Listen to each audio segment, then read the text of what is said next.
আজকের এই ব্লগে তোমাদের দেখাবো জাজপুর থেকে পুরীতে আমরা কিভাবে গেলাম। ট্রিপটা কিন্তু এবারে সত্যি লাইফের খুব অ্যাডভেঞ্চার একটা ট্রিপ হলো। কী কী খেলাম সব কিছু এই ভিডিওতে থাকবে, উইদাউট স্কিপ করে দেখতে দেখুন যারা নতুন আছে। তো জাজপুর থেকে পুরীতে যাওয়াটা কিন্তু আমাদের কাছে অনেকটাই চ্যালেঞ্জিংয়ের ব্যাপার হয়ে গেছিলো। সকাল 6:15 আমরা পৌঁছে গেছি, ব্যাগ রেখে চেক ইন করে চা খেয়ে আমরা মনে মনে বলছিলাম যে জগন্নাথ ঠাকুর বোধহয় আমাদের পরীক্ষাই নিচ্ছে, কারণ আমাদের টিকিট ক্যান্সেল ছিল। তো আমরা যেইভাবে হোক জেনারেলি আমরা পৌঁছালাম অবশেষে, দেখতে পাচ্ছ। কিন্তু সত্যি বলতে পৌঁছে এই ঠান্ডা হাওয়া 6টার সময় পৌঁছালাম এত তাড়াতাড়ি। লাস্টের দিকে ট্রেন অনেক তাড়াতাড়ি পৌঁছে দিয়েছে, স্টার্টিং একটু লেট করছিল। দারুণ লাগছিল, মনে হচ্ছিল সার্থক আমাদের যে কষ্টটা।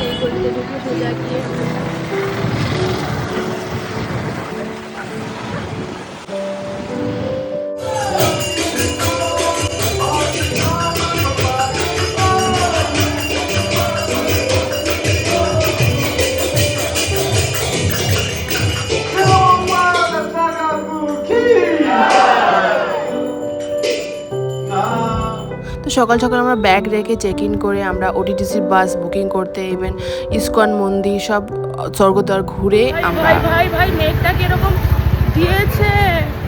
আমরা একটুখানি ঘুমিয়ে পড়েছিলাম, ঘুমিয়ে এখন লাঞ্চ করতে বেরিয়েছি। প্লেট তো অনেকটা হয়ে গেছে, ওয়েদারটা দারুণ আছে, কারণ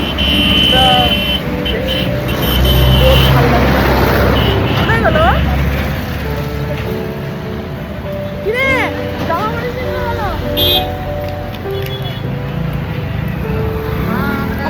তোমরা চাইলে পুরী হোটেলেও থাকতে পারো। 900 টাকা থেকে কিন্তু শুরু হয়ে যাচ্ছে নন এসি রুম। আমরা ছিলাম স্বস্তিক হোটেলে, তো ওটাও ভালো কিন্তু একটু ভেতর দিকে হবে। আর পুরী হোটেল দেখতে পারে নিয়ে এসে আমাদের, আমি শুধু বিয়েটা কর না, দেখবো আমি যে বউটা যখন বলে যে না যাবো না, কম্বুর হেঁটে নিয়ে আসলে আমাদের এই রেস্টুরেন্টে খাওয়ানোর জন্য। তো কি বলবো, এই লোকটা ছেলেটা মানে কি বলবো আমার। আর ইনিও কিছু বলে না, 10 কিলোমিটার মনে হেঁটে নিয়ে এসছে আমাদের। আচ্ছা, দুটো রুই কালিয়া করো, রুই কালিয়া মটনটা বলবো, তাই তো? দুটো রুই কালিয়া করতে মটন ভালো হবে। ওটা কত দিচ্ছে? আচ্ছা, ওটা একটা করবো, ঠিক আছে। ওরা একটু বেশি হার্ড দিও না। এই ফাঁকে তোমাদের মেনুটা দেখিয়ে দিই, পজ করে কিন্তু তোমরা দেখে নিতে পারো কী কী মেনু আছে। আমার তো অনেক রিজনেবল লাগলো, তোমরা এখানে থাকতে পারো, ইভেন না থাকলেও খেতে অ্যাটলিস্ট পারো। খাবার অসাধারণ ছিল। পুরী হোটেলের এই হচ্ছে মেনু, ঠিক আছে। তো এটা খুব ভালো, বেশ মানে এদের হোটেলটাও তোমরা দেখে নিতে পারো। এখানে খুব বেশি রয়েছে মোটামুটি বাঙালির যে খাবার, যেগুলো রাইস, তার সাথে হচ্ছে শুক্তো, আলু পোস্ত, ঠিক আছে, মাশরুম, এইসব পেয়ে যাবে। চাইনিজ, ননভেজ সমস্ত কিছু। আর এই হচ্ছে সেই সূর্য টেম্পল, তার সাথে হচ্ছে সল্টেড সোপ, ডেজার্ট, এইসব নেওয়া হয়েছে। তো যাই হোক, এই হচ্ছে পুরো মেনু আজকে রেস্টুরেন্টে। মোটামুটি অর্ডার দেওয়া হয়ে গেল। অভিজিৎকে বল কী অর্ডার দিল।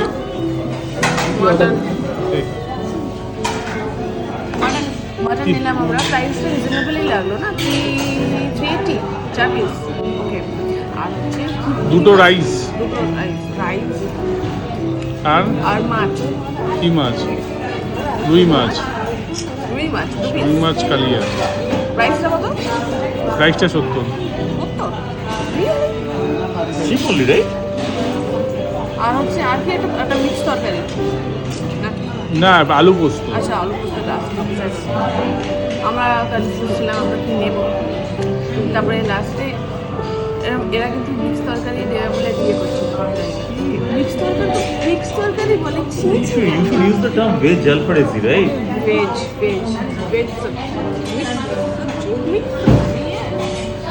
যাই হোক, আমরা খেয়ে নিই, বাচ্চা 3টে, আর ওরা পৌঁছে গেছে। তারপর খাবার আসুক, খাবার দেখানো হবে কীরকম এদের ফিল্ম।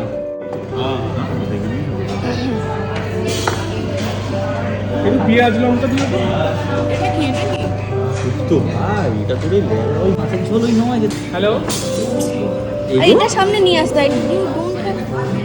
হ্যাঁ হ্যাঁ, ওখানে গিয়ে আপনি একটু ওই উপরে রেখে দিন।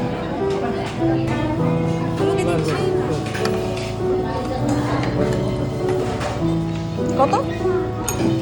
মাছ করেছিস তোরা?